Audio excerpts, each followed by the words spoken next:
Hey guys, welcome back to another League of Primos weekly wrap-up. Yes, another week 2 for Lapoire. Still haven't figured out a better name for that, but I will figure that out shortly. So we're going to wrap up this week 2. Going to go over all the scores of the games, go over some key pointers, and then I have a little special treat, not too big, but we're going to go over some power rankings that ESPN has showed us. So without further ado, let's get into the first game. In our first game, the Red Lobster Cheddar Biscuits played the Cleese Jumpty Dumpties, both looking for their first win of the season. Cleese Jumpty Dumpties take this one 151.44 to 144.22. Got a close game, came down to Bijan Robinson and the end of the game. The big one just being, Cook started off hot. I thought that the Cheddar Biscuits were going to get off the jump. 28.5 points from Cook. Great game. However, it's really hard. You have Adams and Nate Beers on the other side scoring over 31 points. And being close game, still really good. So now Cleese Jumpty Dumpties go to 1-1. Red Lobster Cheddar Biscuits still in the basement. Need to get that first win of the season, but it's early, so who knows. The next one, we have the Teyvat Tanks versus Lauren's Optimum team. What's not optimum is that Lauren lost again this week. Doesn't really help that the Teyvat Tanks had Marvin Harrison Jr., 4 receptions, 130 yards, and 2 touchdowns.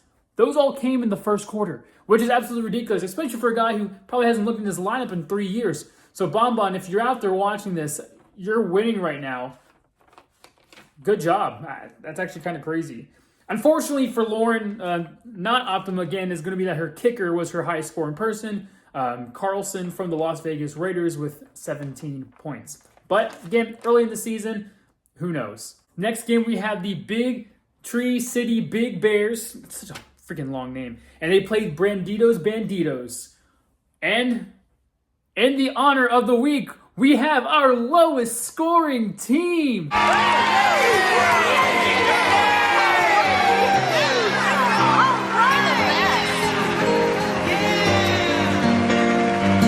Congratulations!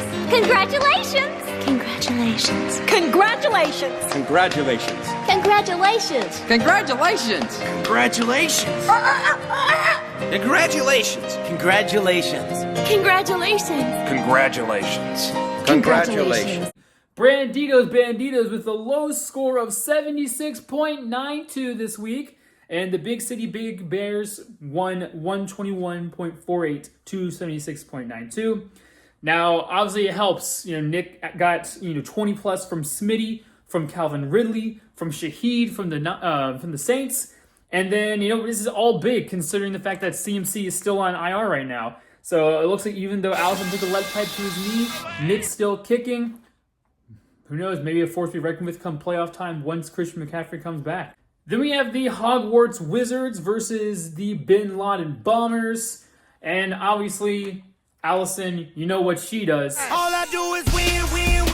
Thanks, DJ Khaled. DJ Khaled! Allison and Hogwarts Wizards won 132.16 to 124.24. Obviously come off a huge game from Alvin Kamara. Now, I'm pretty sure Christian is thinking one thing right now.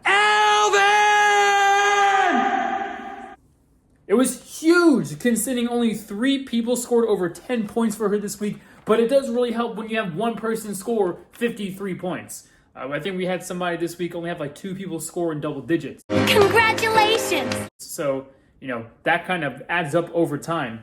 Another thing I may have heard Bin Laden Bombers was going to be Saquon Barkley. Saquon Barkley, not only did he drop a game-icing catch, that's 1 point missed there, he was 5 yards underneath the 100-yard bonus, which is another 5 points. That's 6 points. And he was stopped at the half-yard line. That's 12 points. So, if it wasn't for Barkley, you probably would have gotten the win there, Christian. However, it looks like he bombed your win. That was a good one. After that, we've got El Hamburglar versus Jack Sparrow's tight end. And, Jack Sparrow's tight end having a really hot start to the season. His team is clicking on all cylinders. That did not stop this week. He won 172.66 to El Hamburglar's 131.64. It's kind of hard to win against your opponent when has 4 guys score over 20. Again, just a really high scoring week for him.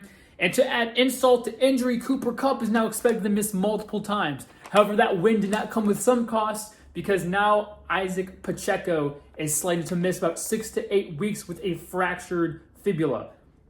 How will Christian go from here? Who knows? Maybe have to do some wire transactions. Also, Robinson from the Rams may be on high priority right now with both Cooper Kupp and with Puka Nacua both being out. So maybe some guys for you to go after in the this coming week with a waiver wire. You own 2 people. Waiver wire goes to you first. And the next one, we probably have our game of the week. We had I Don't Pay Taxes. Way to self-report. And then Kevin's awesome team, 127.74 to 127. Came down to one singular point in a PPR league that's huge. That's just one catch, or in your case, one less Tua CTE interception away from winning. Coach said it's all right to bleed from the ears. He had 5.7 some points and 3 picks. That doesn't help at all. But who really dropped the ball for you is Tank Dell. Firmly grasp it. Dropped the ball. That would have been a touchdown, at least 1 point. But good game nonetheless. Next one, we got Kevin James Hot versus Abe Lincoln's Rusty Trombones. And in this one, we give our award winner for most points scored this week. Going to go to Kevin James Hot, winning 174.8 to 96.06. Big numbers. 100-minute bag, that's a big number. Over almost 80 points worth of wins. That's almost as more points than Lawrence scored in the entire week this week. The bold strategy, though, for Abe Lincoln's Rusty Trombone was to be starting Keenan Allen, who was listed as out. It's a bold strategy, Cotton. Let's see if it pays off for him. I guess not that it mattered anyway, because Keenan Allen caught the same amount of touchdown passes everybody else in the Bears caught this past week. And obviously that did not play out well for them. But, it's kind of hard. Almost all of Dylan's players scored over 11 points. The only person being Joe Mixon, who left the game early due to injury. And he scored 8.7, even with leaving in the second quarter. So really tough there. But, some teams are getting hot still early in the season. Make sure to look out those waiver wires, those trades, keep on the injury report. Because, it only takes one person to turn somebody's season around. All right, so this is going to be the new thing I'm going to do each week. I found out that ESPN Fantasy does power rankings for each team based off of past performances, based off of injuries, based off of players, how they're doing in the season. So I'm going to go ahead and read off from descending order 14 to 1 to show you guys our power rankings so far this season. So at the 14th spot, we've got Lauren's Optimum Team. 13, Abe Lincoln's Rusty Trombones. At the 12th spot, we have the Bin Laden's Bombers. 11, Red Lobster Cheddar Biscuits. 10 is the Big Tree City Big Bears. At number 9, I Don't Pay Taxes. You can clip that out of context. IRS, no, don't clip that out of context. At number 8, we have Branditos Banditos. 7, El Hamburglar. 6, Kevin's Awesome Team. 5 is the Clee Jumpty Dumpties. 4 is a Tevat Tanks. At the 3 spot, we have Hogwarts Wizards, who dropped from the 1st spot to the 3 spot after last week. We have number 2, Kevin's James Hot. And like I said, who's at number 1 spot, coming off hot for back-to-back weeks, scoring high points.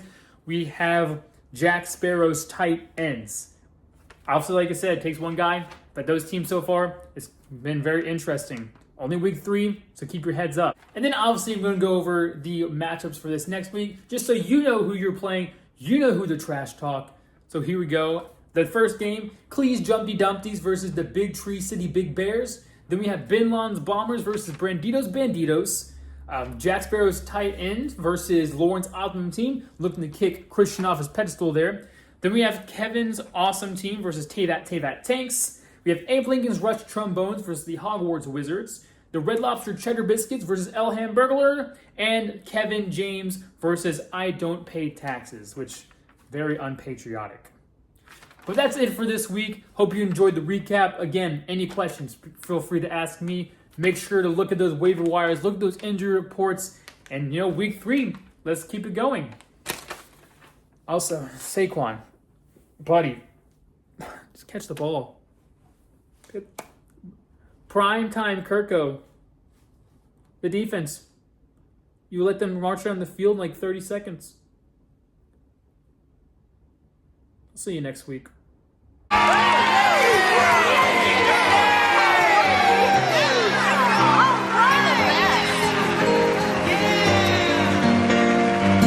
Congratulations! Congratulations. Congratulations. Congratulations. Congratulations. Congratulations. Congratulations. Congratulations. Congratulations. Congratulations. Congratulations. Congratulations.